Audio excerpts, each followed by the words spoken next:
Iran Israel संघर्षाचे पडसाद आता राज्यासह देशात उमटू लागलेत। त्याचा थेट परिणाम एलपीजी पुरवठ्यावर दिसून येतोय। राज्यात हॉटेल, रेस्टॉरंट तसंच फूड इंडस्ट्री समोर मोठं संकट उभं राहिलंय। गॅस पुरवठा लांबणीवर पडल्यानं व्यावसायिकांची चिंता चांगलीच वाढलेली आहे आणि त्यामुळे परिस्थिती आणखीनच बिकट होण्याची शक्यता नाकारता येत नाही। येत्या काही दिवसात हा उद्योग अडचणीत येण्याची भीती व्यक्त केली जाते। तसंच गॅसच्या तुटवड्यामुळे मुंबईसह राज्यात ठिकठिकाणी हॉटेल बंद ठेवण्याचा निर्णय घेण्यात आलाय। तसंच पुढील 3 दिवस असाच गॅसचा तुटवडा सुरू राहिल्यास 50% हॉटेल बंद होण्याची शक्यता आहे। पुण्यापासून कोल्हापूरपर्यंत तसंच नागपूरपासून छत्रपती संभाजीनगरपर्यंत अनेक ठिकाणी व्यावसायिक सिलेंडरचा पुरवठा ठप्प झाल्यानं व्यवसायावर मोठं संकट ओढावलंय।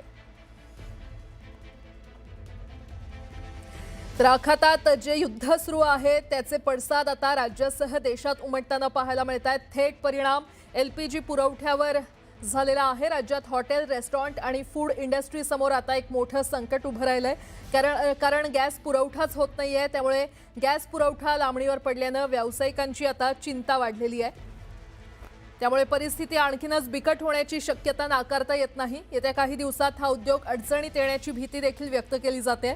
तसंच गॅसच्या तुटवड्यामुळे मुंबईसह राज्यात ठिकठिकाणी हॉटेल बंद ठेवण्याचा निर्णय घेण्यात आलेला आहे।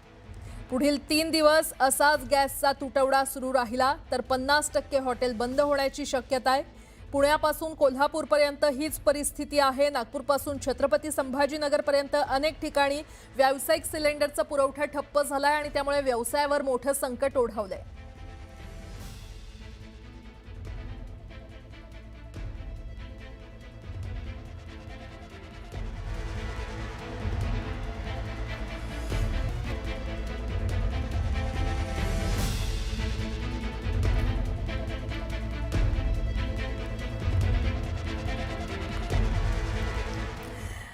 आणि या संदर्भात अधिक आढावा घेऊयात। मुंबईचे प्रतिनिधी संकेत वरक सध्या आपल्यासोबत जोडले गेलेले आहेत। नागपूरहून आमचे प्रतिनिधी उदय तिमांडे आपल्यासोबत जोडले गेलेले आहेत आणि कोल्हापुरातून ज्ञानेश्वर साळोखे देखील आपल्यासोबत जोडले गेलेले आहेत। संकेत, सगळ्यात आधी तुमच्याकडे येते। आखातात जे युद्ध सुरू आहे त्याचा थेटपणे परिणाम आता गॅसवर होतोय आणि हॉटेल व्यावसायिकांना त्याचा मोठा फटका बसलेला आहे। मुंबईमध्ये सध्या हॉटेल्सची काय परिस्थिती आहे? प्राजक्ता, या युद्धाचा सुरुवातीचा काळ जर आपण पाहिला तर कुणाला इतकं वाटलं नव्हतं की भारतावरती याचा थेट परिणाम होईल, पण तो आता हळूहळू होताना आपल्याला दिसतोय। आता गेल्या 3 ते 4 दिवसांपासून गॅसची कमतरता ती भासू लागलेली आहे आणि याचा जो पहिला विक्टिम आपण म्हणू शकतो ते आहेत हॉटेल मालक। खरं तर हॉटेलचा जो व्यवसाय हा गेले 2 दिवस अतिशय धीम्या गतीने सुरू आहे आणि त्याची वाटचाल जी आहे ती ठप्प होण्याच्या दिशेने आहे। त्याचं कारण म्हणजे गॅस नाही आहेत हॉटेल मालकांकडे।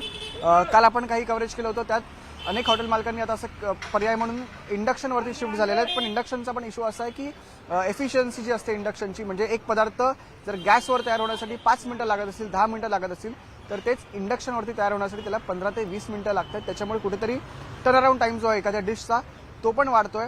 दुसरी ते महत्त्वाची गोष्ट म्हणजे आपण मगाशी एका हॉटेल मालकाशी चर्चा केली, इंडक्शन जरी आज विकत घ्यायला गेले तर इंडक्शन देखील किंवा स्टीमर जरी विकत घ्यायला गेलं तर स्टीमर इंडक्शन देखील सध्या आउट ऑफ स्टॉक आहेत। मी सध्या आहे माटुंगामध्ये आणि तुम्हालाही माहिती असेल, सर्वांना माहिती असेल, माटुंगा म्हणजे साऊथ इंडियन फूडचं हब। इथे सकाळी सकाळी गर्दी असते साऊथ इंडियन फूड खाण्यासाठी, त्याचा आस्वाद घेण्यासाठी। मगाशी मी रामाश्रयला होतो, रामाश्रयमध्ये शुकशुकाट होता। आता मी आहे शारदा भवनमध्ये, माझ्या मागे हे शारदा भवन आहे। या रेस्टॉरंटमध्ये सुद्धा जर आपण पाहिलं तर लोक गर्दी करत असतात आणि आज या शारदा भवनची परिस्थिती अशी झाली आहे की उद्यापर्यंतचा फक्त गॅस उरलेला आहे आणि ज्या शारदा भवनमध्ये 30 ते 35 पदार्थ आहेत तिथे फक्त 5 ते 6 पदार्थ उपलब्ध आहे। आपल्यासोबत शारदा भवनचे ओनर्स होता आहेत। रवि, नेमकी परिस्थिती काय, कितीपर्यंत गॅस उरलेला आहे? अभी गैस तो मेरे पास सिर्फ आज तक का है एंड कल मैक्स टू मैक्स मॉर्निंग तक मैं लेके जा सकता हूँ, but after that I don't have gas. Okay, also I have cut down on my menu because जो बहुत ज़्यादा टाइम लगता है बनाने के लिए वही मेरे पास, मतलब वही मैं केटर नहीं कर पा रहा हूँ लोगों को। So we have cut down that because it is approximately किती पदार्थ होते, आता किती सुरू आहेत?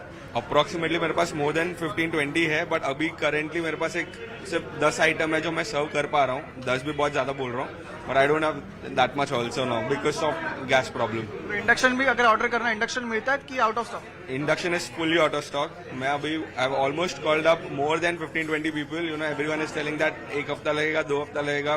So even we don't know how much time it will take. यांनाही माहित नाहीये की इंडक्शनसाठी करता किती वेळ लागणार आहे आणि गॅससाठी देखील किती वेळ लागणार आहे. काही आपण ग्राहकांशी चर्चा करण्याचा प्रयत्न करू.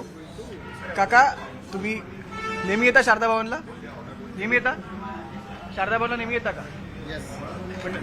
Talk in Marathi only? It is fine in Hindi. नहीं, हिंदी में बोल सकते. बोला बोला. हाँ, मेरा ये 51st ईयर है. हाँ, यहाँ पर तो आज आपको जो आपको खाना है फूड आइटम वो मिल रहा है या नहीं मिल रहा है? मिल रहा है. मिल रहा है. बट अभी सिचुएशन ऐसी है कि होटल बंद भी हो सकता है क्योंकि गैस नहीं है. हाँ, वो अब मुझे पता नहीं, इसके लिए मैं आज आ गया. हाँ, इसलिए कल परसों बंद हो सकता है, पता नहीं. तर आपण पाहिलं तर हॉटेल बंद होऊ शकतं अशी देखील परिस्थिती आहे. आपण एकंदरीत परिस्थिती सध्या हॉटेल मालकांची पाहिली तर खूप जास्त बिकट आहे. गॅस कधी संपू शकतो. इंडक्शन घ्यायचं तर इंडक्शन सापडत नाहीये. इंडक्शन आउट ऑफ स्टॉक आहे. त्यामुळे नेमकं आता पुढे करायचं काय हा प्रश्न सध्या मुंबईतल्या अनेक हॉटेल मालकांना पडलाय. प्राजक्ता, निश्चितच मुंबईमध्ये ही परिस्थिती आहे. संकेत, असेच सोबत रहा.